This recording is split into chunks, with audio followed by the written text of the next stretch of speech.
Bienvenue sur Sport Plus du 20 février 2019. Au sommet, l'arbitre béninois face aux critiques récurrentes depuis l'entame des championnats nationaux de Ligue 1 et Ligue 2. Nous allons en débattre avec Rafiatou Sitou, ancienne arbitre internationale béninoise et présidente de l'Association pour la promotion des valeurs sportives APVS Bénin. Du rugby avec le projet Cotonou Beach Rugby, initié par un groupe de jeunes rugbymen béninois. Les éliminatoires Zone 3 des championnats d'Afrique de beach volley des moins de 21 ans s'ouvre demain à Accra, au Ghana. Le Bénin y sera avec 2 sélections.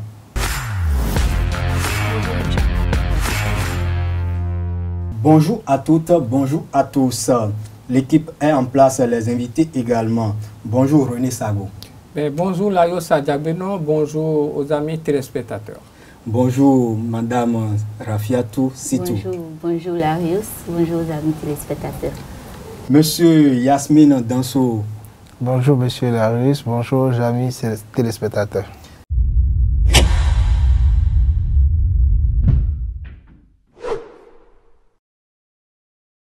Démarrons par le tour d'horizon des stades du Bénin. La Ligue 1, la Vitalor Ligue 1 était à sa 16e journée le week-end dernier. Rien ne marche pour Marcel Danginou et ses coéquipiers de Esaü FC au stade René Pleven de Cotonou. L'équipe professionnelle de l'École supérieure d'administration, d'économie, de journalisme et des métiers de l'audiovisuel, Esaü FC s'est incliné à domicile une fois encore face à la jeunesse athlétique de Cotonou Jacques, 0 but contre 1. Reportage. Esaü Football Club vit une première partie de saison cauchemardesque à domicile. Défait 0 but contre 1 par la jeunesse athlétique de Cotonou Jacques dimanche lors de la 16e journée de la Ligue 1. Une semaine après sa victoire sur la pelouse d'Avrancourt 1-0, le club universitaire essuie son 5e revers en 8 sorties à René Pleven. Une erreur du défenseur central Nandi Ameiro qu'exploite Anod Avoragwe à la 38e minute. En bon opportuniste, il trompe la vigilance de Marcel Danginou contre le cours du jeu. Vous voyez, nous prenons un but sur une erreur de mon défenseur qui a voulu jouer au malin. Bon, ça nous a coûté cher. Ça arrive, mais dans le contenu, je suis satisfait quand même. Avec cette nouvelle défaite, Esaü FC présente la pire série à domicile des clubs participants à la Ligue 1 du Bénin saison 2018-2019, exempté du bilan de l'AS Police relégué en Ligue 2. Cependant, l'ancien entraîneur des requins de l'Atlantique, Richard Biot, préfère retenir la bonne image présentée par son équipe. Domination stérile, elle n'était pas stérile la semaine dernière. Aujourd'hui, elle est stérile. Bon. Nous allons continuer dans ce sens. Moi, c'est le contenu qui me plaît. J'ai vu mon équipe respecter les consignes que j'ai données, faire jouer, faire reculer l'adversaire. Alors, c'est déjà une satisfaction. Pour comment dit-on, la finition, on va travailler dans ce sens. Et je crois pour les matchs à venir, nous n'aurons plus de problème dans ce sens. Dans le camp de la jeunesse athlétique de Cotonou Jacques, on pousse un ouf. La dernière victoire de Raman Adjanankou et consort remonte à la 8e journée face à Avrancourt Omnisport 3-2. Depuis quelques matchs, on n'a pas pu avoir une victoire. Je peux dire que bon, c'est notre troisième victoire peut-être depuis le démarrage du championnat. Mais on a aligné match sur match, match sur match. Et il a fallu aujourd'hui pour avoir encore une victoire. Donc nous sommes très heureux. Ça n'a pas été facile, tel que vous-même vous avez vu, mais il faut qu'on s'accroche au moins pour avoir les 3 points, pour espérer l'avenir. Avant ce match, on était pratiquement avant-dernier. Nous en sommes conscients, très conscients d'ailleurs. Et c'est ça qui a motivé un peu chacun de nous à pouvoir nous battre du début jusqu'à la fin pour arracher cette victoire. Je crois que nous allons toujours continuer à travailler pour améliorer le classement. Grâce à cette victoire, la Jacques, 15 points, laisse sa 17e place à son adversaire du jour, Esaü FC, 13 points, et Luchip celle du premier non relégable. La lutte pour le maintien devient encore plus serrée avec la disqualification de la lanterne rouge, l'AS Police. Nous allons découvrir à présent les autres résultats de la journée et le classement général avec René José Sago. Merci Laios, il faut simplement dire que déjà vendredi, l'affiche AS Police Soleil était prévue au stade René Pleven, mais malheureusement cette rencontre n'a pas eu lieu parce que la Ligue de football a relégué tout simplement les policiers en division inférieure. Du côté du Porte-Nouveau, nous avons eu Assos qui s'est imposé 3-1 face à Panthère. À René-Pleven, Aspaka a étrié UPI ONM 3-0. Du côté de Dankbourg, score nul et vierge, 0 but partout entre les protégés du président Marcelin Bourcovet et Tonnerre Football Club, 0 but partout. À Bembereke, Beke est venu à bout de Dynamo d'Abomey, 1 but à 0. Le dimanche, du côté de Missérété, score nul et vierge, 0 but partout entre Ayema et US Kraké. À Parakou, les leaders, les Buffs du Borgou, sont venus à bout des Dragons par le score de 1 but à 0. Du côté du stade René-Pleven, on l'a dit à l'instant, Esaü s'est incliné à domicile 0-1 face à la Jeunesse Athlétique de Cotonou. Et en deuxième heure, nous avons eu un score nul et vierge entre Énergie et la Jeunesse Sportive de Coubert. 0 but partout. Oui, ce résultat nul, le coach Jonas Naon l'a accepté, mais il porte des griefs contre l'arbitrage. Suivons-le. Bon, c'est un match plaisant des deux côtés. Vous avez vu, l'arbitrage n'est pas au niveau du match. Sinon, moi je n'ai pas critiqué les arbitres, mais aujourd'hui j'ai été déçu par l'arbitrage. La fédération n'a qu'à prendre ses responsabilités, sinon ces arbitres-là vont nous gâter le championnat. Vous savez, les réalités du football, quand une équipe est diminuée, vous savez, la force vient. Au lieu de jouer à 11, ils préfèrent jouer à 12. Vous savez, ils avaient eu une force à la dernière minute. Et au moins, moi, j'ai vu que avec tout ce qu'on faisait, l'arbitre nous empêchait. J'aimerais garder le match, c'est mieux. Déjà, le samedi, à Charles de Gaulle, comme vous l'avez évoqué, les Panthères de Djougou ont essuyé leur 5e revers à l'extérieur face à l'association sportive Oussoussaka de Porte-Nouveau, défaite 1 but contre 3. Cette prestation de l'équipe de la ville, Carrefour, la cité des Pétoni, n'est pas du goût de son entraîneur Ourou Arafat. C'est rien que des regrets, parce qu'aujourd'hui, quand vous voyez de près comment nous avons perdu ce match, comment le naufrage vraiment a coulé, ça doit faire mal, si vous avez vu. Donc, on va encaisser des buts sur ces grosses erreurs. Vraiment, c'est pas digne. Et on ne peut rien, c'est le football. On va retourner au Barcaï et puis continuer la bataille. Il y a des renseignements négatifs et puis des renseignements positifs à chaque compartiment. Et on va essayer de le faire. Et puis, arriver à la maison, on va travailler par rapport à tout ça là pour pouvoir prendre les 3 points de domicile. Son homologue, Lafiou Yessoufou de la sauce, se satisfait de sa 3e victoire à domicile depuis l'entame de la saison, mais plus encore de l'entretien de la pelouse du stade Charles de Gaulle avant le match. Je pense que vous avez essayé de trouver la solution. Entre-temps, c'est le terrain. Le terrain était vraiment hermeux nos deux derniers matchs ici. Aujourd'hui, le terrain est taillé. Nous avons cette facilité de conserver le ballon au sol. Et ça nous a aidé beaucoup. Et je pense que ça va être très bon pour la jeunesse du Bénin à jouer sur des installations aussi, de bonnes installations comme celle de Charles de Gaulle ce soir. Parlez-nous du classement de la Ligue 1 et les affiches de la prochaine journée. Ben, il faut simplement dire que pour la Ligue 1, les Buffs Caracol en tête avec 32 points goal différentiel plus 12, suivi de Tonnerre 25 points goal différentiel plus 5. Aspac, grâce à sa belle prestation 3-0 face à UPI, occupe la 3e place avec 25 points plus 14. Dans le bas du tableau, nous avons Esaü, pas très bien placé après sa défaite face à Jacques, 17e goal différentiel avec 13 points goal différentiel moins 5, précédé de UPI 14 points goal différentiel moins 16, Lanterne Rouge, Soleil 10 points goal différentiel moins 13. Pour ce qui concerne les affiches de la 17e journée, nous aurons un match avancé le vendredi 22 février prochain, UPI ONM Assos.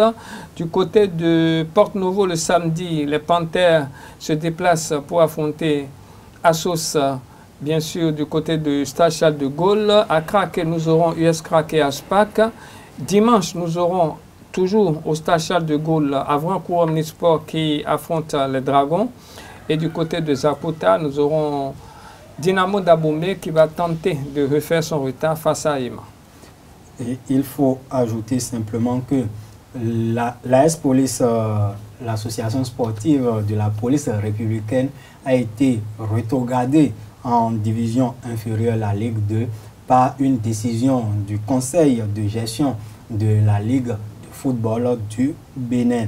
Et pourquoi? Suivons cet élément pour plus d'explications. À quelques heures de son match contre Soleil FC en ouverture de la 16e journée de la Ligue 1, le vendredi 15 février 2019, l'AS Police a été suspendue et retirée du championnat. Cette décision prise par le conseil de gestion de la Ligue de football du Bénin, conformément aux dispositions des règlements des championnats de Ligue 1 et Ligue 2 et du code de discipline de la Fédération béninoise de football, fait suite au forfait des policiers contre Béké et Panthère lors des 6e et 14e journées. L'AS Police est condamnée dans un premier temps à payer une amende de 3 millions de francs CFA à la Ligue avant sa réintégration. Selon une source proche du club, les responsables ont pris acte de la décision et vont s'acquitter de la sanction financière quand les ressources seront mises à leur disposition. Cela ne se fera pas à temps. Alors, le conseil de gestion de la Ligue prononce la disqualification et la relégation du club en Ligue 2. Cette disqualification étant intervenue durant la phase aller,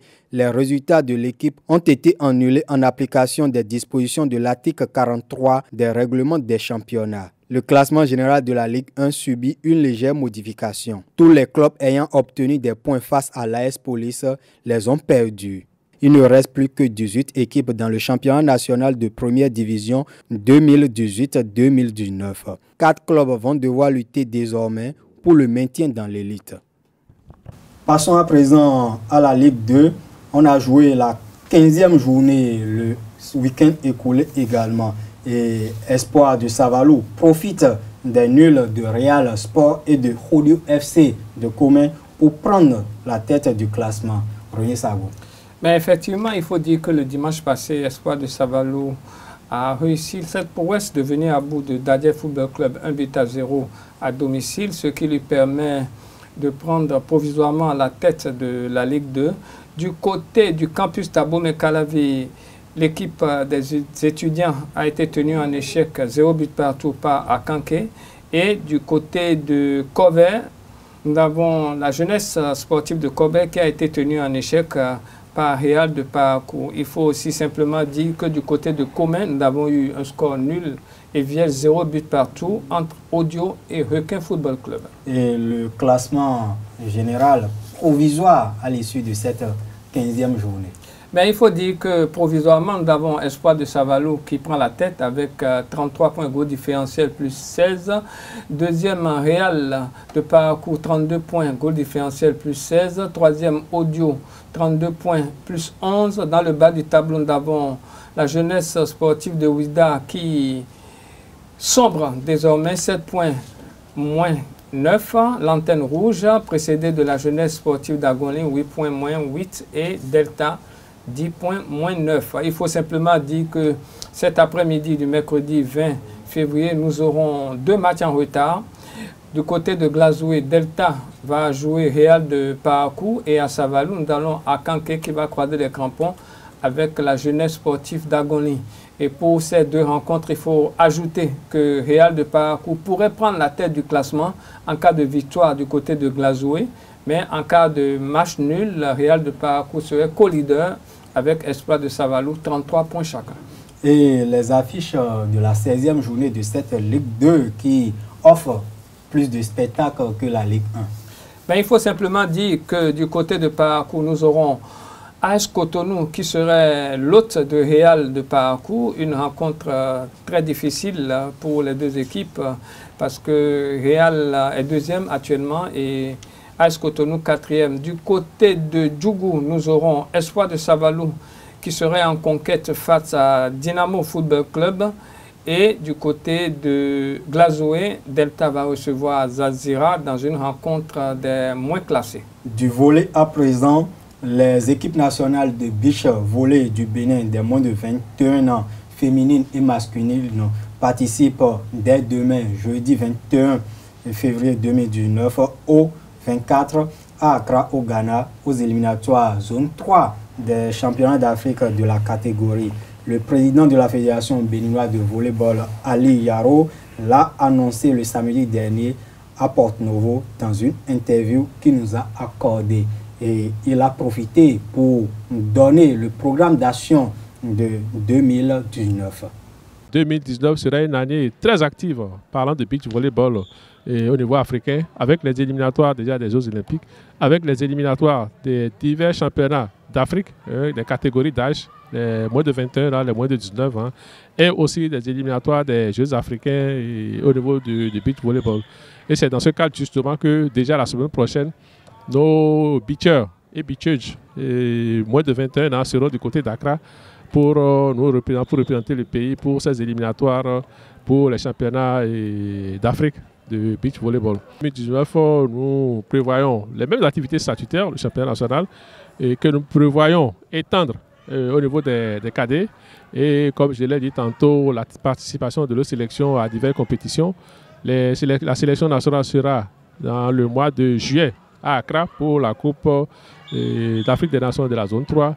Mais avant ça, nos clubs, comme c'est de coutume, vont nous représenter pour certaines activités de clubs au niveau africain, du côté du Caire et du côté de Lagos pour les clubs champions de la zone 3.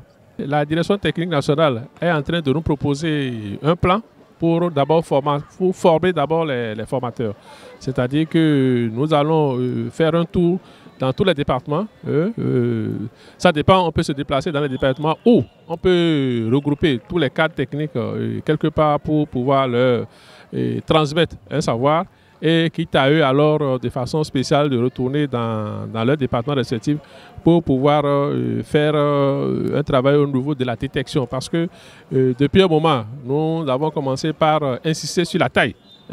D'abord, il faut être très jeune, ensuite avoir un minimum de taille pour que nous commencions par vous initier au niveau du volley.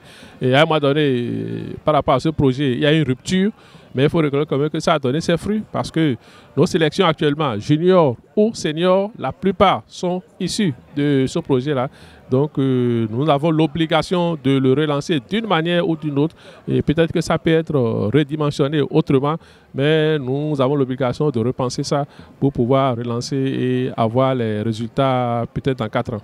Et pour être plus complet sur la participation du Bénin à ce tournoi qualificatif pour les championnats d'Afrique de beach volley des moins de 21 ans, et les sélections béninoises sont en stage depuis quelques jours à Grand Popo. L'équipe masculine est composée entre autres de Roméo Tedewanou, Juvens Torwede, Bosco Dité et de Blaise Atakon, alors que Parfait Dao et Mandourat Yangbo et Natacha Aoui et Kwasi Ojo sont les présélectionnés pour l'équipe féminine. Et il faut dire qu'à l'issue du stage, 2 joueurs seront retenus par catégorie pour prendre part à la compétition à Accra. Nous passons au débat du jour sur Sport Plus du mercredi 20 février 2019.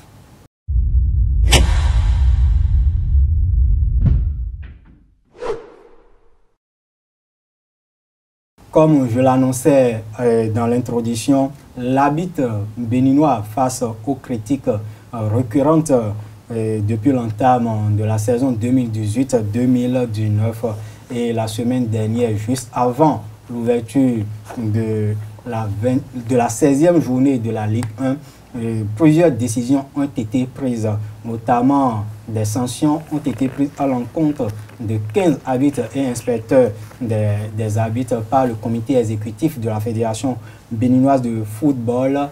Et désormais, il sera procédé au tirage au sort de ces hommes en noir sur les différents matchs de Ligue 1 et Ligue 2. Et pour en débattre de la situation des arbitres dans notre championnat, nous avons en plateau Madame Rafiatou Sitou, ancienne arbitre internationale et présidente de l'association pour la promotion des valeurs sportives. Et Madame, rebonsoir. Bonsoir, Larios.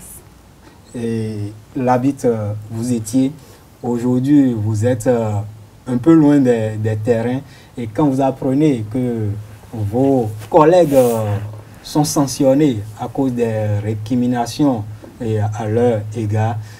Comment vous vous sentez? Merci Larius.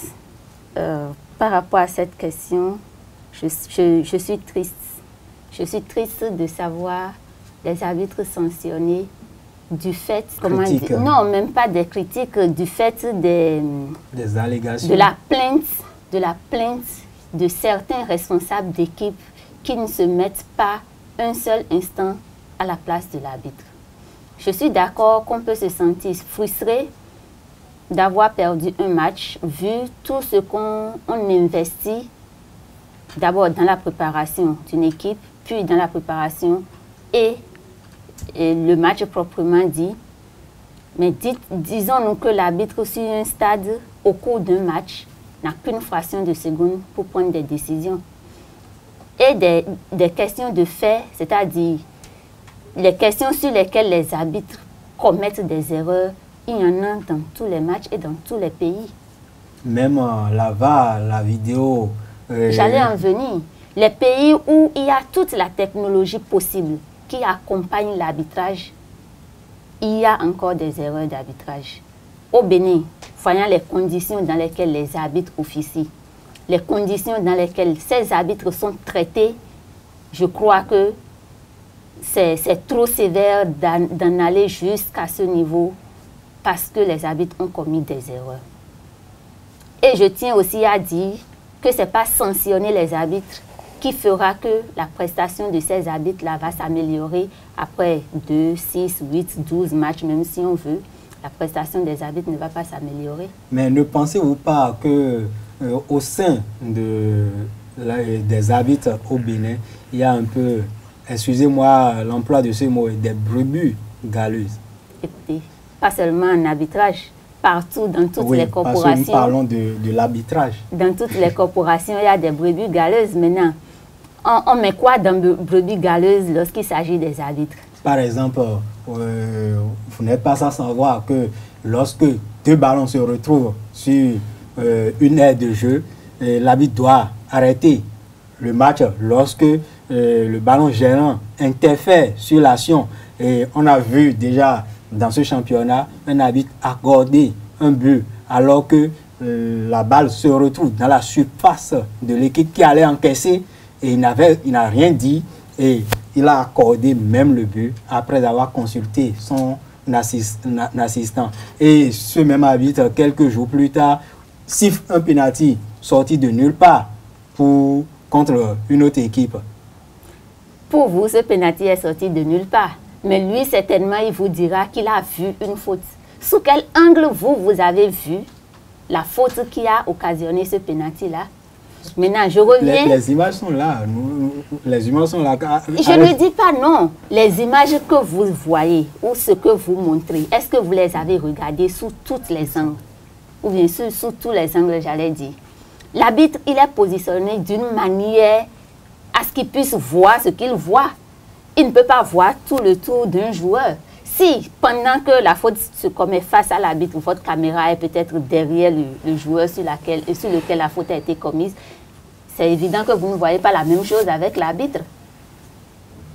Maintenant, si vous permettez, je reviens à la situation de deux ballons sur le terrain. Vous l'avez dit, il arrête le jeu si le ballon interfère avec le jeu.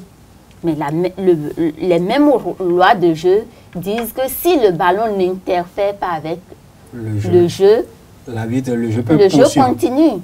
Et l'arbitre accorde le but s'il y a but. Qu'est-ce qui vous dit que ce n'est pas l'assistant que l'arbitre a consulté qui est en erreur? Sinon, on a vu par ce second but, parce que nous sommes sur Esaü TV et c'est Esaü FC qui a été victime de cette grossière erreur d'arbitrage et les images sont encore là et vous les regardez avec nous. L'auteur de ce second but de Beki FC, il a frappé juste à côté du ballon gênant. Donc, juste à côté du ballon gênant. Les images sont là. Juste à côté. D'accord. Parce que si tant est que le ballon gênait, un joueur au moins parmi les 22 joueurs sur le terrain doit quand même aller vers le ballon. Mais on a tous constaté sur les images que aucun joueur n'est allé vers le ballon, le deuxième ballon. Juste après, le but, on a vu un joueur de Béquet qui a sorti le ballon gênant de l'aire de jeu. Peut-être qu'il a vu après le but marqué. Peut-être que c'est après que le but soit marqué que lui l'a vu.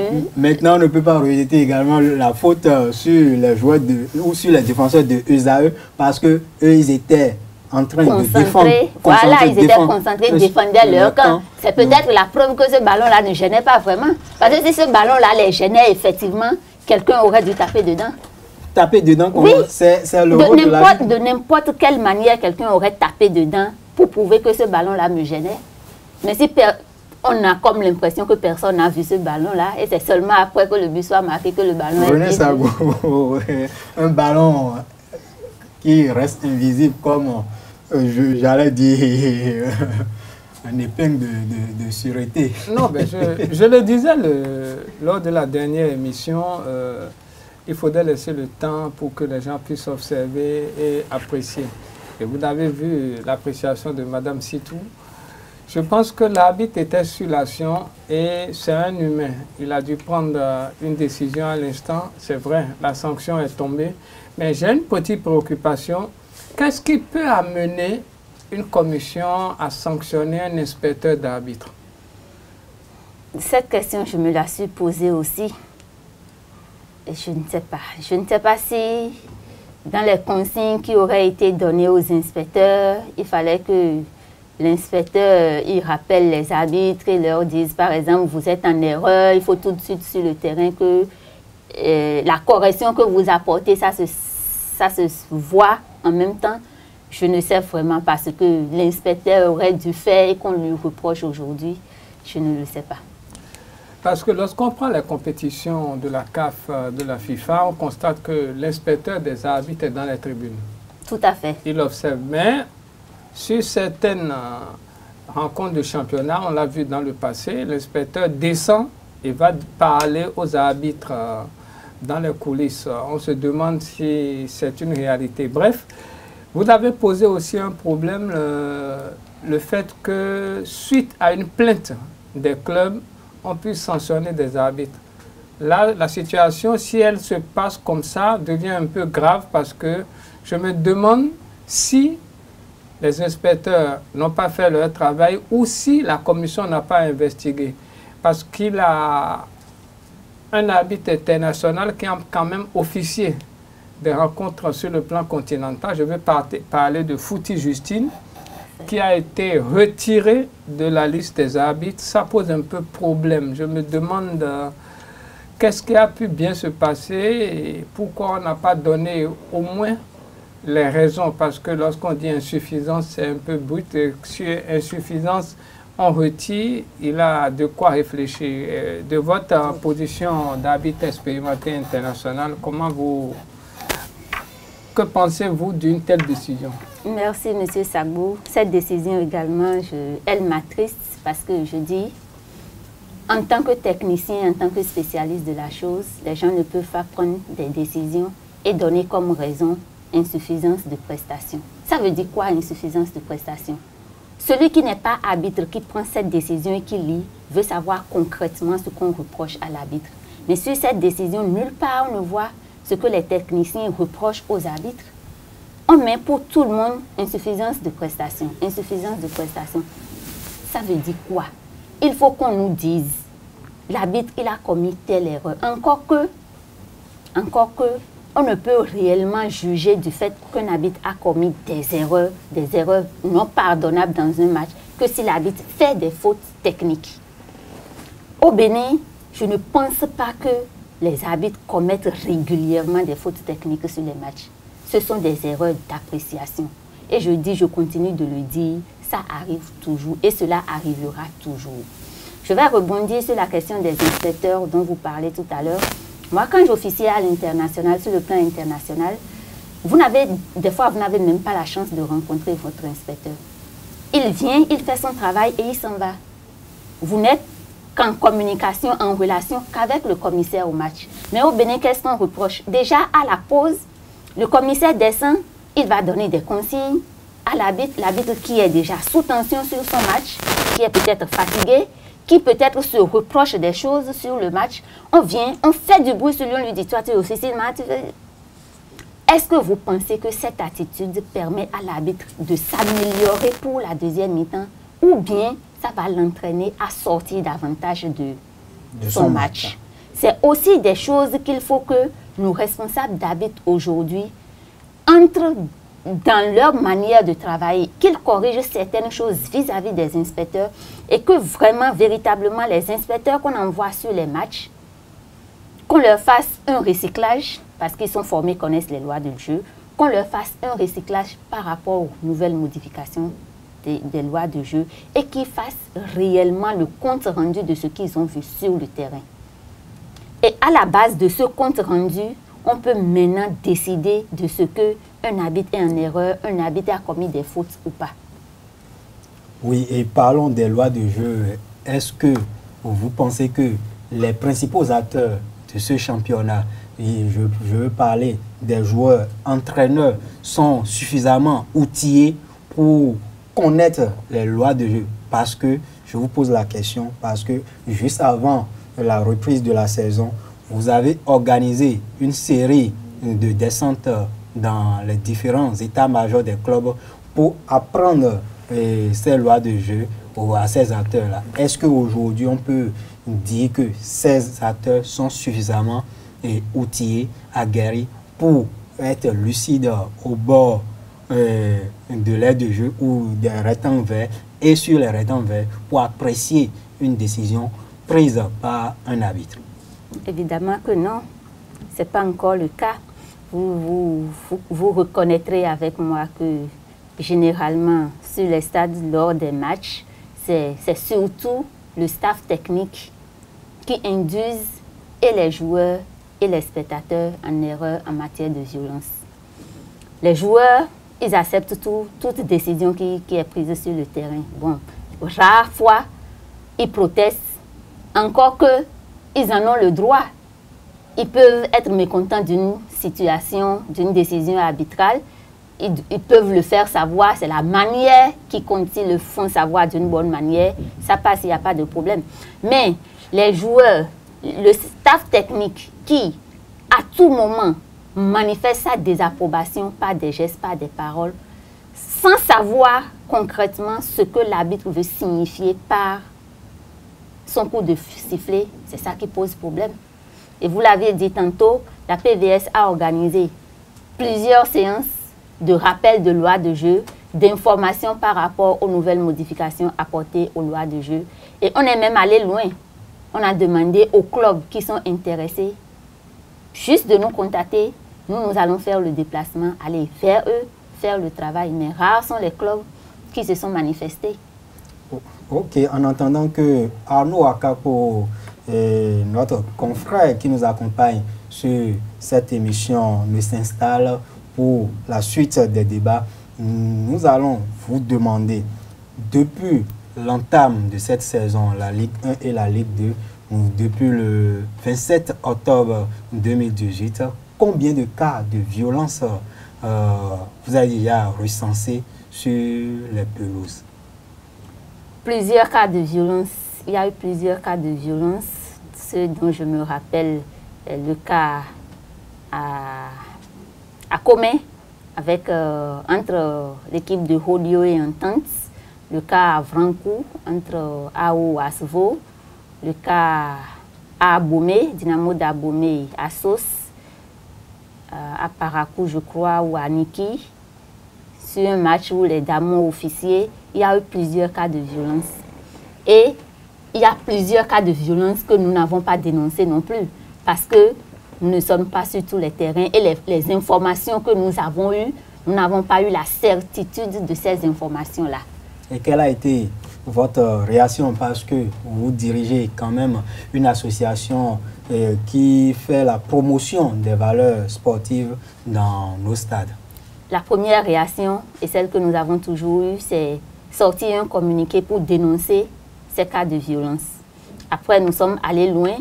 Nous avons fait un courrier, je ne vais pas dire un mémorandum, nous avons fait un courrier à l'endroit de la Ligue pour proposer un certain nombre de choses qui peuvent faire que la violence va petit à petit diminuer sur nos stades. Oui, donnez-nous-en quelques pistes que vous avez pu donner à la Ligue ou au conseil de gestion de la Ligue de football du Bénin.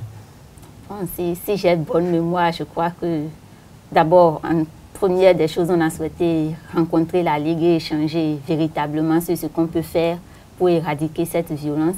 Mais en termes de propositions, nous avons proposé que des arbitres plus aguerris soient désignés, que la Ligue intervienne auprès de la fédération, que des arbitres plus aguerris soient désignés sur les matchs dits de tension, par exemple. Que des recyclages de façon périodique soient organisés, aussi bien à l'endroit des arbitres qui prennent part au championnat qu'à l'endroit des inspecteurs de ces arbitres-là. Nous avons même demandé que la Ligue se mette dans une... Nous avons proposé que la Ligue se mette dans une logique de former des stadiers qui vont suppléer les forces de l'ordre dans la gestion des supporters au terrain. Donc, entre autres propositions que nous avons eu à faire. Ok, nous allons donner la parole à notre confrère Anou Akako. S'il a une question, il va vous la poser. Bonjour Anou Akako. Bonjour Larry Sadiaguenon. Heureux de vous retrouver. Bien sûr, ouais, c'est toujours un plaisir. Donc, vous êtes à côté d'une arbitre internationale qu'on ne présente plus, et Sitou Rafiatou. Et elle est à nos côtés aujourd'hui pour faire le débat sur la situation des arbitres dans nos différents championnats, surtout les dernières décisions prises par le comité exécutif de la Fédération béninoise de football. Elle est à vous. Sitou Rafiatou, une décision, depuis toujours, les gens parlaient de l'arbitrage. On ne va pas revenir sur les matchs. Vous, en tant qu'arbitre, vous n'êtes plus en activité en tant que tel. Votre appréciation de vos jeunes frères, si on peut le dire ici. Non, je ne suis plus du tout en activité, pas en tant que tel. Je ne suis plus du tout en activité côté arbitrage. Ça tue bien que vous le disiez vous-même. Par rapport à la prestation de mes jeunes collègues, je reconnais qu'il y a des problèmes. Je reconnais qu'il y a des problèmes. Il y a à des moments donnés des mauvaises interprétations qui se font. Mais je dis, il faut voir le mal à sa source. Avant que le championnat ne commence, les arbitres étaient à... Non, tout le monde était à près d'1 an où il n'y a pas eu de championnat. On a lancé un championnat sans pour autant mettre les arbitres au parfum de ce qu'on attend d'eux. C'est vrai, de façon hebdomadaire, ils vont au cours d'arbitrage, ils reçoivent les cours. Mais quand il n'y a pas championnat, souffrir qu'on ne puisse pas réellement s'intéresser à la chose. Chacun peut rester dans son domicile, prendre son document, les lois de jeu et lire. Sans les appliquer. Sans les appliquer. Maintenant, à l'entame du championnat, le bon sens veut que d'abord, qu'on ne mette pas tous les arbitres dans le panier de ceux qui vont faire la Ligue 1 ou la Ligue 2, qu'on fasse une sélection. Ceux-ci sont à même de faire la Ligue 1 et la Ligue 2, ou l'un ou l'autre. Et après, qu'on les mette ensemble, qu'on fasse un petit rappel. Et surtout qu'on leur dise ce qu'on attend d'eux. Ce qu'on attend d'eux en termes de... Les décisions que vous aurez à prendre vont bousculer la hiérarchie des clubs béninois, vont permettre à certains clubs qui, quand bien même étant bien préparés, vont se retrouver en division inférieure, ou permettre à des clubs qui ne sont pas du tout préparés parce que vous les avez poussés à se retrouver en haut du classement.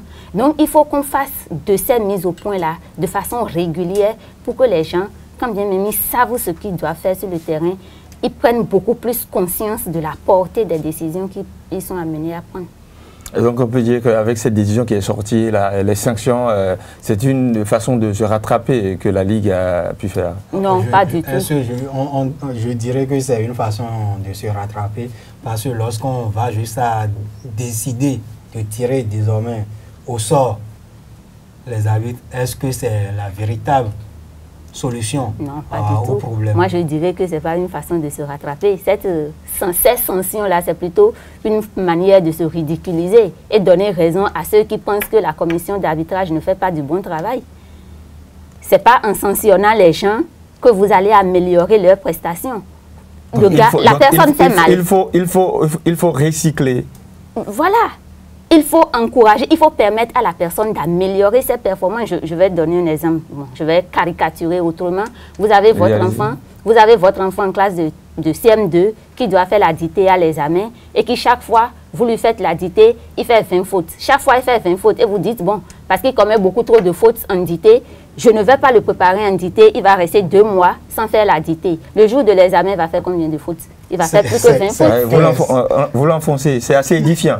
Oui. C'est comme ça. Donc, ce n'est pas parce que les arbitres commettent des erreurs qu'il faut leur dire, allez vous garer à la maison pendant 4 matchs ou bien pendant 6 matchs et revenez pour améliorer votre prestation. Ce n'est pas possible, ça ne va pas se faire. Maintenant, quant à la question de tirage au sort, on en a déjà vu faire dans ce pays. Je ne sais pas si c'est ça qui va améliorer la prestation des arbitres non plus. Encore que, je suppose, hein, ce sont des hommes qui font le tirage. Et chacun peut dire ce qu'il veut, puisque, sauf que je le dise, les responsables d'équipe, presque tous les responsables d'équipe se retrouvent au sein du comité exécutif de la Fédération béninoise. Sitou Rafiatou, vous voulez dire que cette façon de tirer ou le processus de tirage est une légitimation de ce qu'on ne veut pas dire ici? Mais c'est quelque chose d'aléatoire. C'est quelque chose d'aléatoire. Si entre-temps, vous voulez que je me retrouve sur le match des AE, qu'est-ce qu'il est possible? Non, surtout pas. C'est un exemple. Qu'est-ce qu'il est possible de faire? Il suffit de mettre des gens qu'on estime qui sifflent mal en faveur des AE, qu'on ne les mette pas dans la liste de ceux qu'on va tirer au sort. C'est tellement simple. Oui, on prend les arbitres qu'on veut, qui se retrouvent sur le match des AE, on les met dans le panier. Si c'est 5, on met les 5, sachant que parmi les 5, il y a forcément un qu'on veut qui se retrouve sur ce match, et forcément un va se retrouver sur ce match. J'espère que ce ne sera pas des tirages biaisés. Non, là, je voudrais simplement dire que ce que dit Madame Sitou est extrêmement grave. On a l'impression qu'on n'évolue pas. Mais ma préoccupation, vous avez dit tout à l'heure dans vos propos, sauf si j'ai mal entendu, qu'au départ, il n'a pas eu de recyclage en tant que tel, mais on a mis dans les championnats de Ligue 1 et Ligue 2 les arbitres sans pouvoir les serrer. Alors si ça a été fait comme ça, est-ce que ça ne peut pas expliquer un peu les résultats qu'on obtient là? C'est possible. C'est possible. D'ailleurs, c'est la première raison qui peut expliquer le comportement des arbitres. S'ils sont restés 10 mois sans exercer, sans pratiquer ce qu'ils savent faire, et subitement vous les prenez et vous demandez qu'ils ne commettent pas des erreurs, ils ne sont pas des super hommes. Hein. J'ai aussi ouï dire hein, que après une formation, si 3 mois ou je sais pas trop 3 ou 2 mois après une formation, si les arbitres ne sont pas en activité, ils perdent les réflexes. C'est normal. Il faut que le comité exécutif de la Fédération béninoise de football, au-delà de ces sanctions, pense au recyclage de ces hommes en noir.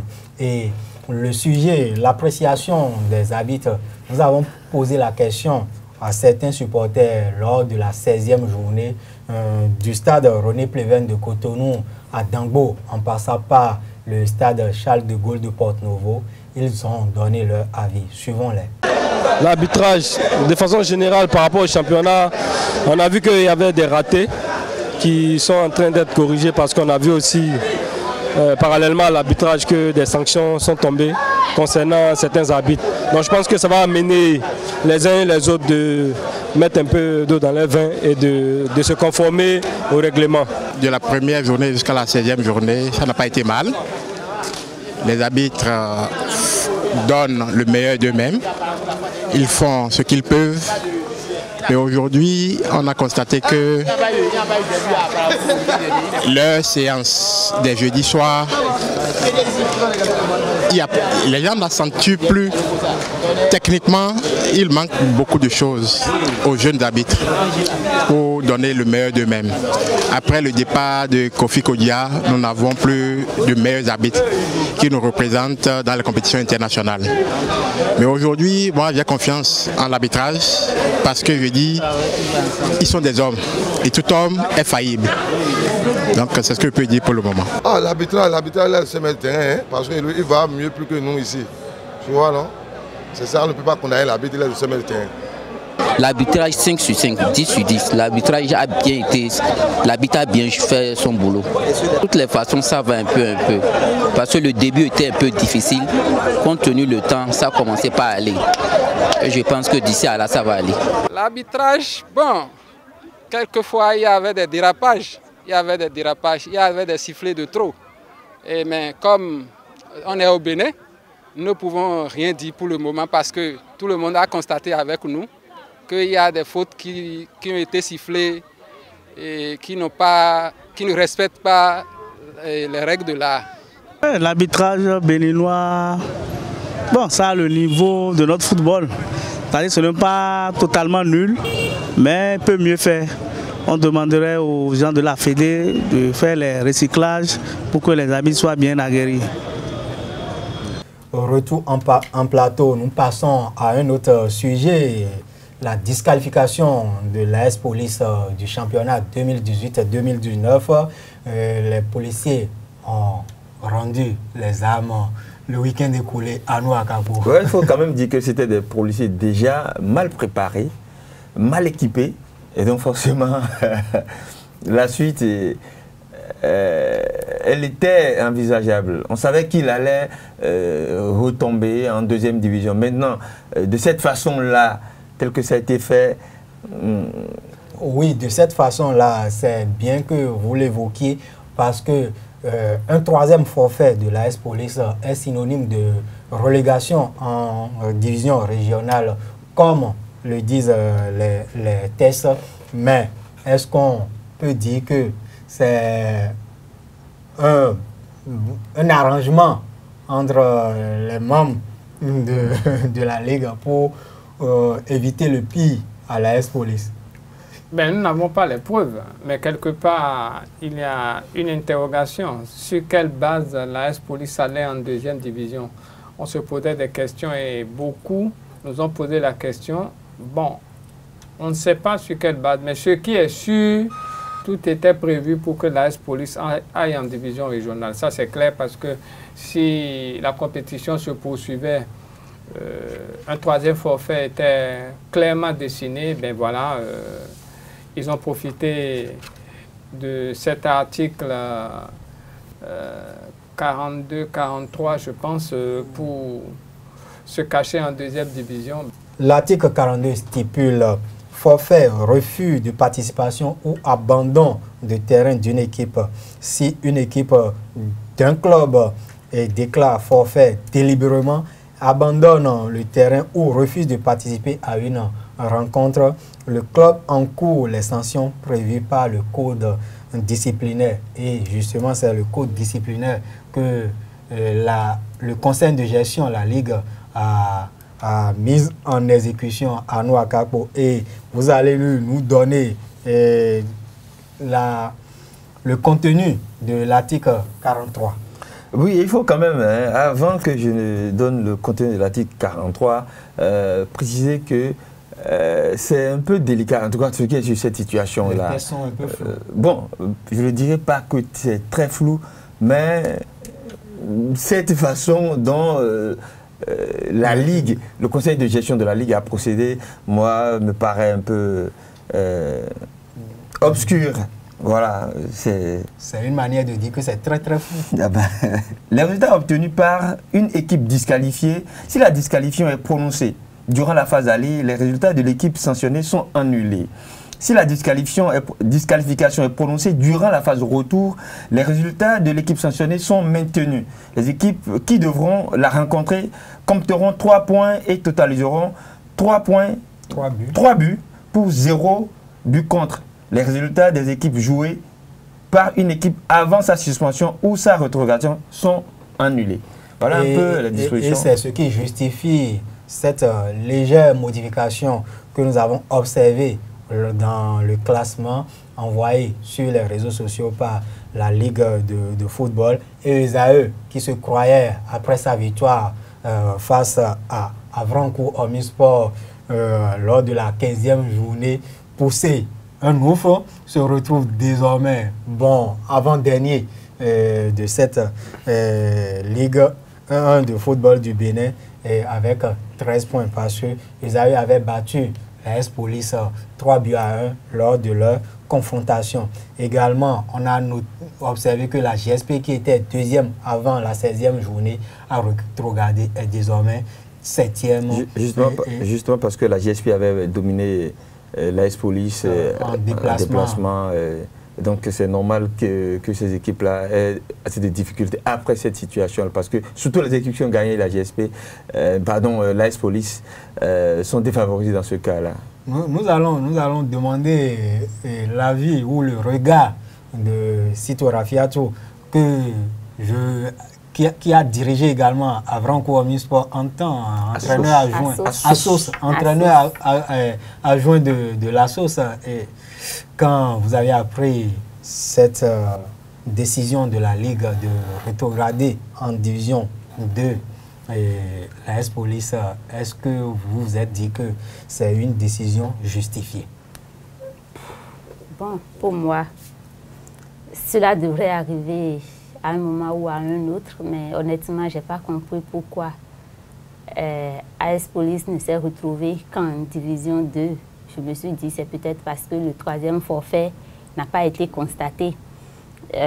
On aurait peut-être laissé le temps à l'AS Police de poursuivre, histoire de commettre le 3e forfait, et pour que les décisions s'appliquent, le règlement s'applique réellement, où on limite la casse, comme cela a été le cas, on limite la casse et puis les résultats sont ce que nous constatons. Et Larus, Sito Rafiatou a su bien utiliser le mot, c'est limiter la casse, parce que c'est vrai, dans les règlements, il est prévu que lorsque vous faites un forfait, vous devez payer des amendes.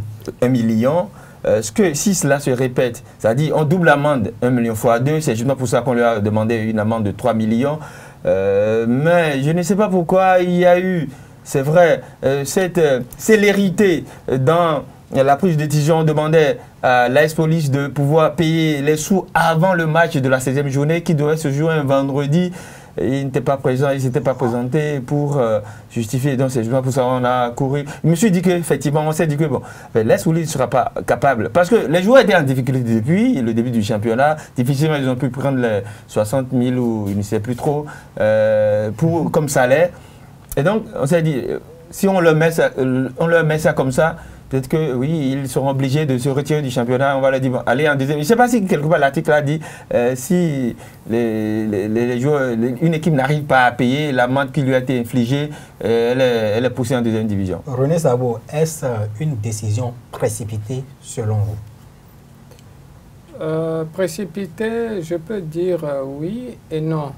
Oui, simplement parce qu'on aurait pu donner le temps, un peu plus de temps à l'AS Police pour payer ces amendes, parce que pour ce qui me concerne, je m'attendais à ce que l'AS Police dispute vendredi passé sa rencontre avec Soleil. Peut-être après cette rencontre, on pouvait prendre cette décision. Bon, maintenant, si il y a d'autres raisons qui sous-tendent le fait qu'on exige en même temps les 3 millions à l'AS Police, là d'accord, nous ne sommes pas dans les secrets de Dieu, nous ne pouvons pas en dire plus. Est-ce que la descente aux enfers de l'AS Police, ce club qui a participé lors de la saison 2014-2015 à la Coupe de la Confédération africaine de football, ne cache pas des conflits internes dans la direction du club? Ce qui est sûr, la direction du club a eu des difficultés, il ne faut pas s'en cacher. Hugues Adjovi en avait parlé, il disait que c'est vrai, mais que c'est réglé. Mais toujours est-il que Enan Souan était là, il disait que ce club a eu beaucoup de difficultés. Il est venu à peine à une semaine et il ne savait même pas que le championnat allait démarrer comme ça. Ils ont été chercher des joueurs un peu partout. On disait au départ qu'il n'y aura que des militaires ou des policiers pour jouer le championnat. Après, on s'est ravisé. Vous voyez un peu, salaire, prime de match non disponible et tout. Entre tous ces faits conjugués, l'AS Police a des difficultés, réelles difficultés. Et donc quand on ajoute encore 3 millions d'amendes pour une équipe qui n'arrive pas à se faire déplacement sur Parakou ou sur un déplacement sur Djougou, vous imaginez un peu ce que ça peut faire. Donc le chaos est là. Hein. Le chaos est là, mais là où le chaos n'est pas, tout va se passer très bien, c'est du côté de ce tournoi international de football féminin qu'organise la PVS avec sa présidente Rafia Toussitou. Et comme nous l'avons à nos côtés aujourd'hui, elle va nous en parler un peu. D'où vous est venue cette idée? On vous connaît déjà, une vraie passionnée pour le curon, mais cette idée d'organiser une compétition, pas une compétition domestique, mais une compétition internationale. C'est surtout pour susciter l'envie des jeunes filles de Parakou, de montrer leur talent et de beaucoup plus se donner au football. C'est beaucoup plus ça, parce que j'étais à Parakou, je crois, en pleine année scolaire, et j'ai vu qu'il y a du talent au niveau de ces filles-là. Et tout le temps, on a comme l'impression que les bonnes joueuses de foot se retrouvent à Cotonou, à Porto Novo. Bon, je vais généraliser en disant dans la partie méridionale du pays, mais non, il y en a qui sont également bonnes dans la partie septentrionale du pays. Et je suis sûre que leur difficulté à ce niveau, c'est d'avoir l'accompagnement, la bénédiction de leurs parents pour pouvoir s'adonner effectivement à cette passion qu'elles sont en train de développer. Voilà pourquoi nous avons décidé de faire venir des équipes d'ailleurs pour que les parents voient, les mamans voient et se disent si les filles de ces pays-là sont arrivées à ce stade, nos filles également, commençant petit à petit, peuvent y arriver. Et quel sera le programme de cette compétition? La compétition démarre quand et quelles sont ces équipes invitées? Déjà le 25 prochain, les équipes étrangères sont attendues à Parakou. La compétition proprement dite démarre le mardi 26. Le matin, il y aura le tirage au sort pour les demi-finales, suivi après d'une communication sur les nouvelles modifications apportées aux lois de jeu. Donc l'après-midi, il y aura les deux demi-finales qui vont se jouer. La journée du mercredi est réservée au repos et à la visite pour les équipes étrangères notamment. Le jeudi, il va se jouer le match de classement et la finale dans l'après-midi aussi. Oui, les 4 équipes qui prendront part. Nous avons l'AS Galassi de Parakou, Amis du Monde du Togo, AOF du Burkina et AS Police du Niger. Donc, pour une première édition, vous avez frappé fort, hein, Arnaud Akako. Bien, c'est là, lorsque vous avez de l'ambition, il ne faut pas attendre des années pour pouvoir titiller ce qu'il y a de meilleur pour une première édition. Vous avez vu son ambition. Elle a dit qu'il faudrait qu'on fasse venir des gens, d'ailleurs, pour montrer aux gens d'ici que ça peut se faire ici également. Si elle s'était contentée d'aller chercher des joueuses de Cotonou, il y aura beaucoup plus des joueurs d'à côté. On ne va pas savoir que ce sont de réelles béninoises. Mais là, maintenant, on sait qu'il y a des gens à côté au Niger qui jouent au football. Surtout que le Niger est beaucoup plus proche de la partie septentrionale du Bénin. On va montrer aux gens que, attention, ça peut se faire ici également. C'est bien intéressant ce qu'elle est en train de... Ce qui m'intéresse encore plus, c'est le fait de pouvoir trouver l'encadre là pour mettre les lois du jeu. C'est bien intéressant que ces joueuses-là, déjà dès le bas âge, sachent de quoi il s'agit pour qu'on ne forme pas des joueuses qui ne sachent rien des règles du jeu, qu'elles commencent aussi par tempêter lorsque l'arbitre va faire va siffler contre elles. Et René Sabo, vous avez organisé avec l'appui d'une association un tournoi confort locaux dans ce pays, et quand vous entendez des objectifs nobles comme ceux de la présidente Rafiat Toussitou, comment vous vous sentez? Non, mais comment je peux me sentir? C'est juste une joie. Je le lui ai dit tout à l'heure, c'est une bonne initiative. Et pour ceux qui ont suivi ces dernières semaines, ces derniers mois, bien sûr, l'échiquier du football féminin avec les tournois, l'équipe de Galassi est une équipe vraiment en forme.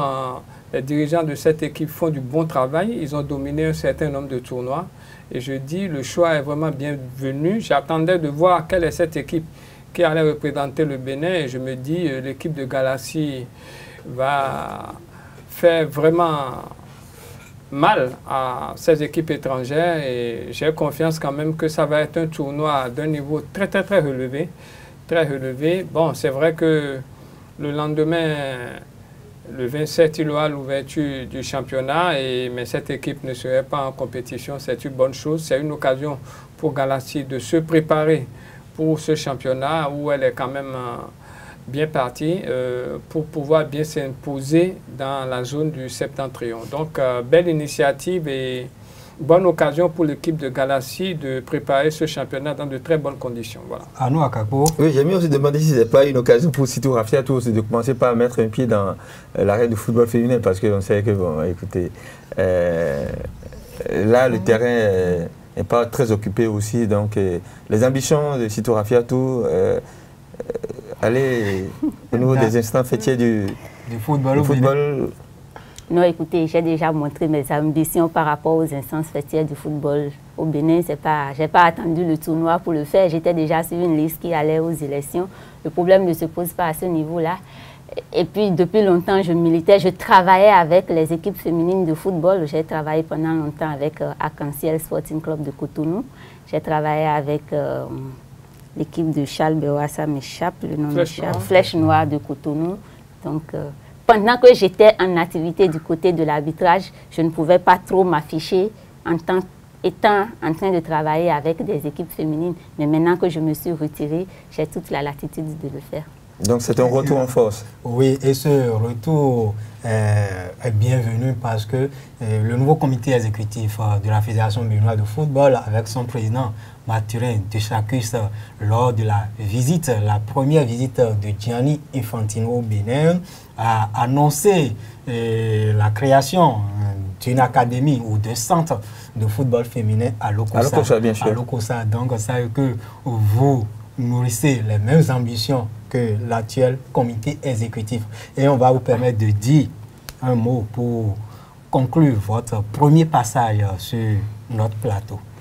Merci à vous. Je demanderai à toutes les personnalités de la ville de Parakou, tous les amoureux du football, et même s'ils ne sont pas amoureux du football, de venir découvrir le football féminin, de venir encourager les filles, ce sont leurs filles, ce sont leurs sœurs, de les encourager. Nous ambitionnons voir le Bénin participer à une phase finale de la CAN féminine, pourquoi pas à une phase finale d'une Coupe du Monde féminine au football. Donc, les premières bases doivent être jetées par tous ceux qui aiment ce sport-là. Donc, c'est aussi pour ça que nous devons susciter les jeunes filles à aller vers ce sport. Donc, j'espère que tout le monde prendra ce tournoi comme quelque chose qu'il a initié et qu'il doit entretenir pour que nous ayons beaucoup de filles footballeuses à l'avenir. Et merci à vous et bon retour à Porte-Novo d'où vous nous venez. Et je rappelle que le débat a été fait par René José Sagbo, Anou Akakpo et bien évidemment Rafiatou Sitou autour de l'arbitre béninois et face aux critiques récurrentes depuis l'entame de la saison 2018-2019. Merci et à tout un chacun de vous. Nous allons passer à un autre plateau, c'est le Focus.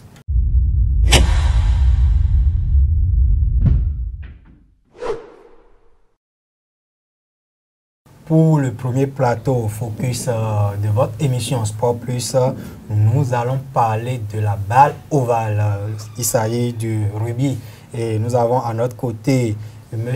Yasmine Danso, initiateur du projet Cotonou Beach Rugby. Un projet qui est à sa première édition. Et ça a démarré le mois dernier. D'où vous êtes venu cette idée d'initier un tel projet et quels en sont les objectifs? Bonjour monsieur le journaliste. Le rugby beach, c'est un sport vraiment ludique. C'est une autre formule de rugby qui se joue sur la plage. Ouais, donc le Cotonou Rugby Beach est un événement qui s'organisait chaque 26 décembre d'année, ce qui veut dire une fois par an. Donc, vu le succès que l'édition dernière, en décembre 2018, a connu, nous avons décidé d'organiser ça périodiquement, d'en faire un tournoi de référence. Donc, nous allons organiser 12 compétitions par chaque année. Par an, ouais. Ça, à savoir un événement par mois. et ça se déroulera chaque dernier dimanche du mois. Oui, chaque dernier dimanche. Et comment se passe la compétition, comment ça s'organise? En fait, l'objectif, c'est de pouvoir réunir tout le monde. Ouais, on a beaucoup de clubs déjà au Bénin. Nous sommes déjà à 14 ou 16 clubs déjà de rugby, que ce soit masculin et féminin. Donc, c'est de réunir tout le monde. Ce n'est pas un tournoi de clubs. Tous les joueurs de chaque club viennent. Maintenant, on fait le mélange et le jeu se joue. Les équipes se constituent par affinité. Voilà. Par affinité. Voilà. Est-ce qu'il y a des équipes Miss ou... C'est en quelque sorte ça. Même le rugby beach, le truc qui est un peu plus simple là-dedans est que même si tu es un débutant, tu peux participer à l'événement. Même si tu es un débutant, parce que c'est un sport vraiment ludique, sans contact. Il n'y a pas du tout de contact. Donc tout le monde peut y participer. René Sago, voilà un autre moyen de faire la promotion du rugby au Bénin. Oui, exactement. Je pense que Cotonou Rugby Beach quand même bienvenue. J'ai eu la chance d'assister à quelques compétitions organisées par la fédération et déjà par rapport aux objectifs, est-ce que des dispositions sont prises pour qu'on ait des techniciens pour faire des détections? C'est vrai, vous l'avez dit, tout le monde peut venir jouer, mais on peut détecter des valeurs au cours de ces compétitions. Voilà. Ouais, ça fait partie de nos objectifs. L'objectif général, c'est quoi? C'est d'accompagner la fédération dans son plan de développement du rugby au Bénin, de donner plus de compétition aux joueurs de chaque équipe. Là, la fédération pourra avoir, à travers le rugby beach, ils auront une idée sur le niveau de chaque joueur. Oui, ce que je voulais savoir, ça se joue à combien? C'est qu'il y a le rugby à 15, le rugby à 7, le beach rugby se joue à combien? Vous venez de dire tout à l'heure, il y a le rugby à 15, il y a le rugby à 13 et il y a le rugby à 7. Voilà. Le beach rugby, c'est à 5. C'est 5 joueurs par équipe. Et il y a aussi des réservistes.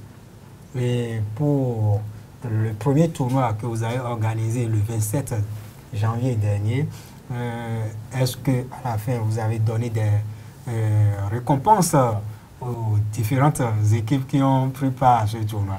Pour le moment, avec nos moyens, parce que ça s'organise pour le moment avec nos propres moyens. Et les partenaires qui nous soutiennent, c'est avec des dons en nature. Ouais, donc, pour le moment, nous n'avons pas encore ajouté des trophées. Non. Pour le moment, c'est en termes de compétition. Vous venez pour fêter. Voilà. C'est le mot ça, la fête du rugby à la plage. Surtout la troisième mi-temps. Oui, c'est une tradition du rugby. La troisième mi-temps. Et vous attendez pour le deuxième tournoi de l'année 2019, vous attendez combien d'équipes approximativement?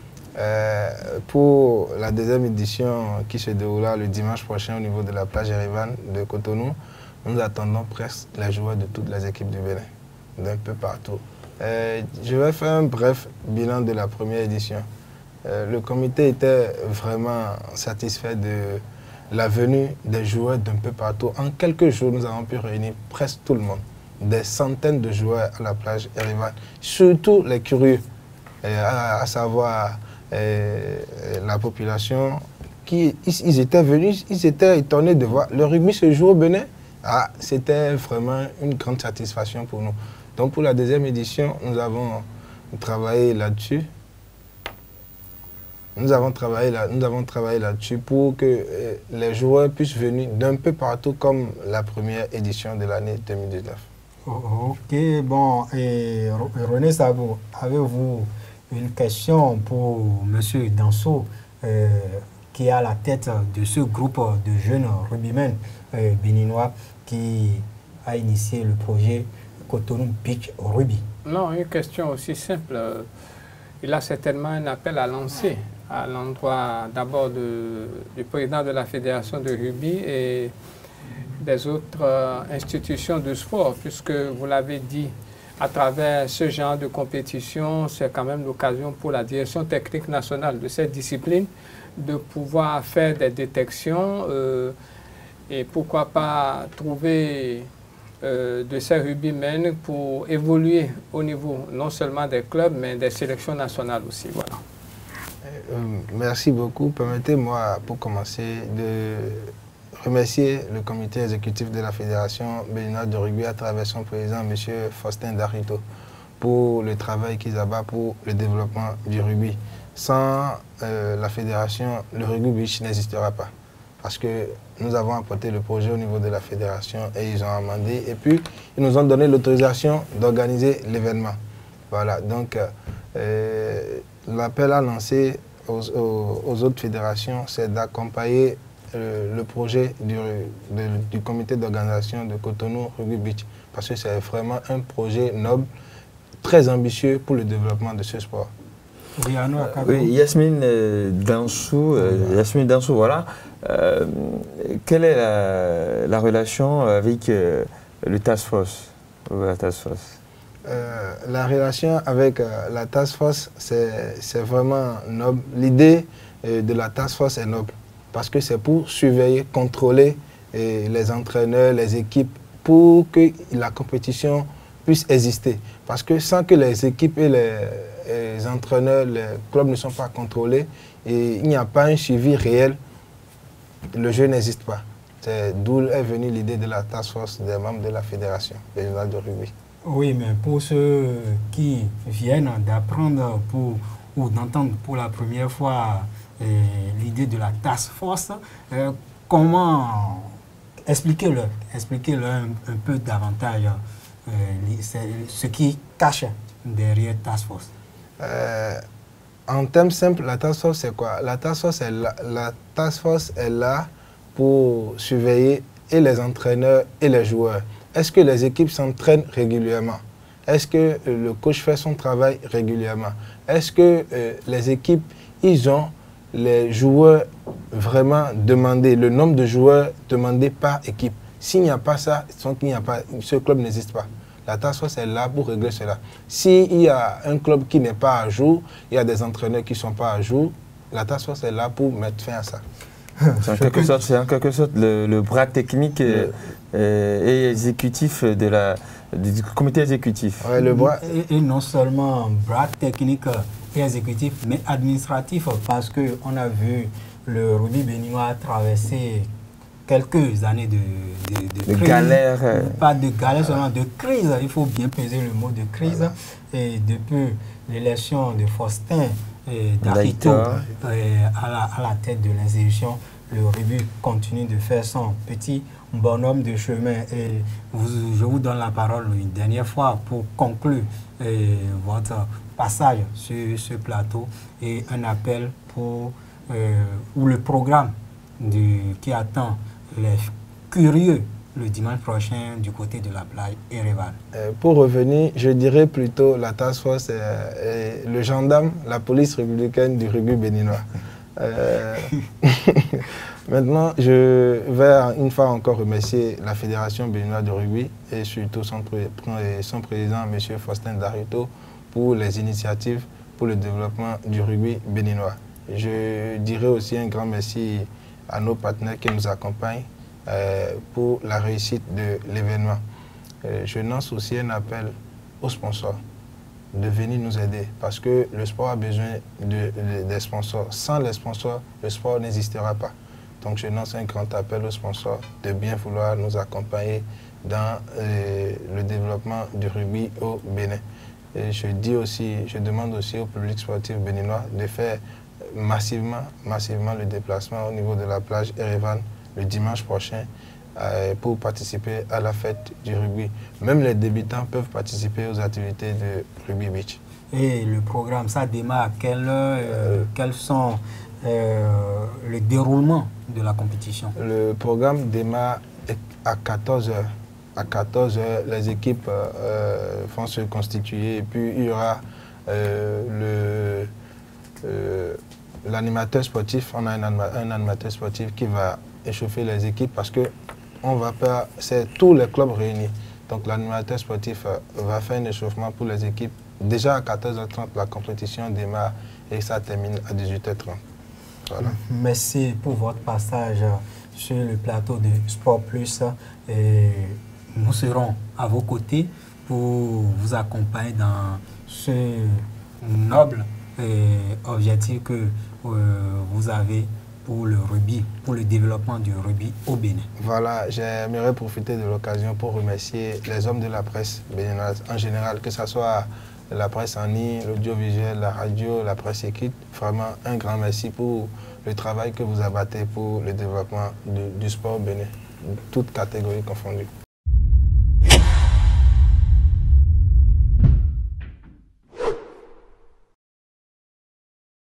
Un mot sur l'actualité internationale pour conclure cette émission. Le Sénégal, les Lions de la Teranga n'ont pas parvenu à vaincre le Sea Indien en finale de la 21e édition de la Coupe d'Afrique des Nations Niger U20 Niger 2019. Le Nigeria a simplement été battu au tir au but 3-5 par les Aiglons du Mali. Le Mali remporte ainsi sa première couronne continentale après la finale perdue en 1989 face aux Super Eagles Junior du Nigeria. Arnaud Akakpo, 3 finales d'affilée perdues par le Sénégal. Le Sénégal toujours annoncé favori avant l'entame des compétitions, mais qui pêche toujours à la fin. Malheureusement, comme l'a dit leur coach, ils n'ont pas su dominer l'émotion. Et c'est ce qui leur a coûté ce trophée-là, parce que vous avez déjà rencontré le Mali en début de compétition. Battu 2-0. 2-0. En finale, malheureusement, ils n'ont pas gagné le match le plus important de la compétition. C'est dommage, c'est ce qui arrive. Et le Mali qui a pris le trophée. Bon, c'est le football. René Zago, le Mali qui est sur une belle lancée, vainqueur de la CAN U17 2015, U17 2017 et vainqueur finalement de la Coupe d'Afrique des Nations des moins de 20 ans 2019. Ben, il faut dire que ce trophée de la CAN U20 était vraiment recherché par le Mali, qui, vous l'avez dit, après la CAN U17 vient de la remporter à la grande déception du Sénégal, qui a quand même fait un sans faute et qui devrait patienter à Mauritanie en 2021 pour tenter d'aller à la conquête de ce trophée très recherché. Voilà ce qu'on peut dire, et bravo au Niger pour la bonne organisation de la compétition et bravo au Mali. Et bon vent au football de jeunes en Afrique. Ouais. L'autre volet qu'il faut se souvenir, c'est le Nigeria quand même. Oui, hein. Il faut compléter simplement en disant que l'Afrique du Sud a pris la 3e place de cette 21e édition de la CAN U20 en battant le Nigeria au tir au but.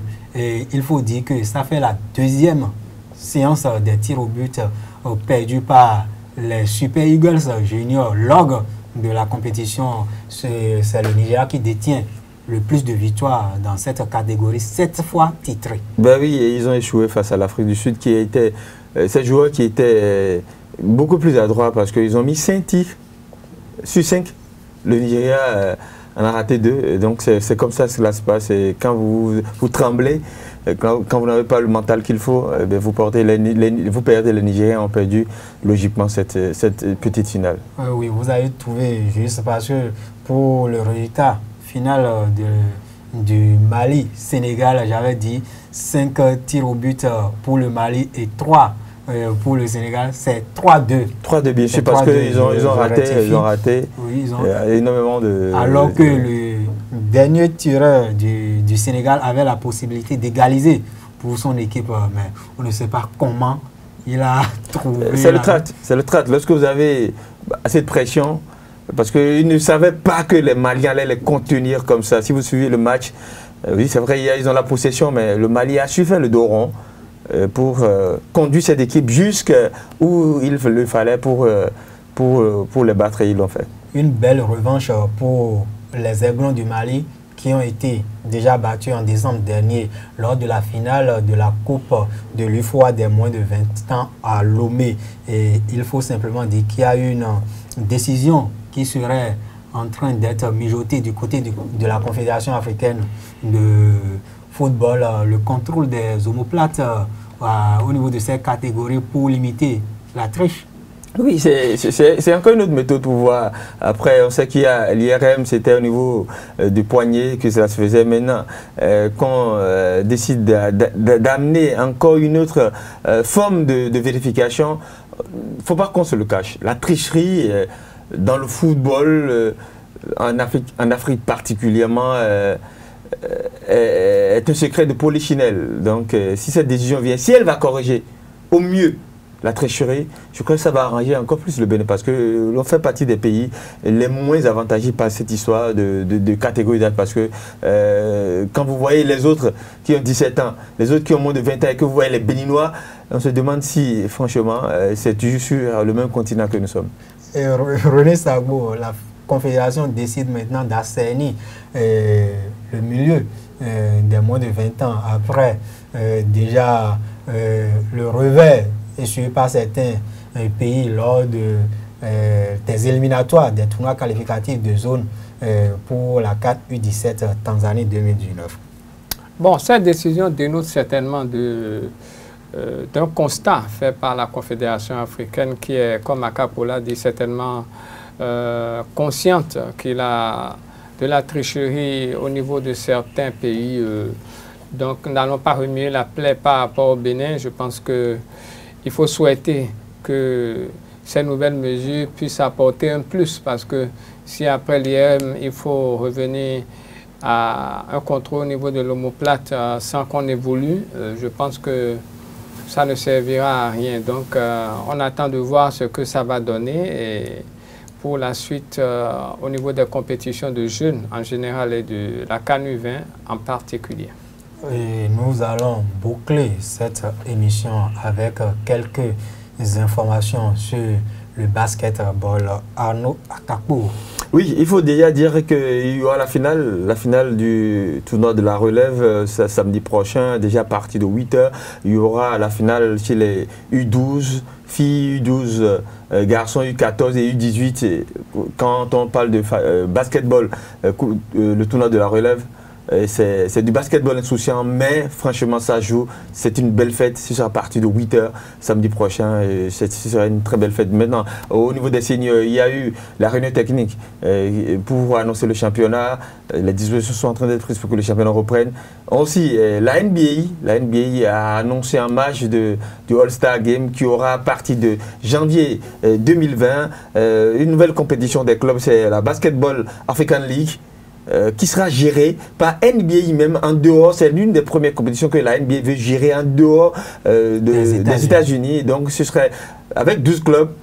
Les éliminatoires auront lieu cette année en deuxième moitié de l'année dans 9 pays. Je crois qu'il y aura le Kenya, le Rwanda, le Sénégal, l'Afrique du Sud, entre autres pays, l'Égypte aussi, pour pouvoir gérer ces éliminatoires-là selon le modèle FIBA. Mais la phase finale sera jouée selon les normes NBA en janvier 2020. Donc ce sera une compétition new look pour pouvoir donner encore une nouvelle image au basketball africain. Et cette compétition s'ajoute à l'Afro League dont la première édition continue son cours et il faut simplement dire que le Bénin va organiser pour ce qui le concerne la phase. Oui, il y a une fenêtre qui sera organisée en mars prochain, du 8 au 10, avec le club béninois Elan qui va jouer contre d'autres clubs, BCTR de la RDC, l'ES Rades de la Tunisie et puis Civil Defender de Nigeria. Ça serait bien sûr au stade Charles de Gaulle de Porto Novo. Voilà. Ok, merci à vous et nous vous remercions pour nous avoir suivis de bout en bout. Et merci également à nos invités. La première, Rafiatou Sitou, ancienne arbitre internationale de football du Bénin et présidente de l'association pour la promotion des valeurs sportives qui a débattu avec nous de la situation de l'arbitrage au Bénin, surtout les dernières décisions prises par le comité exécutif de la Fédération béninoise de football, les sanctions et les critiques issues par ces hommes en noir durant le championnat. Et il y a également M. Yasmine Danso, promoteur du projet Cotonou Beach Rugby, qui est à sa première édition depuis le mois dernier pour faire la promotion de cette discipline, la balle ovale au Bénin. Merci à vous et sportivement, votre.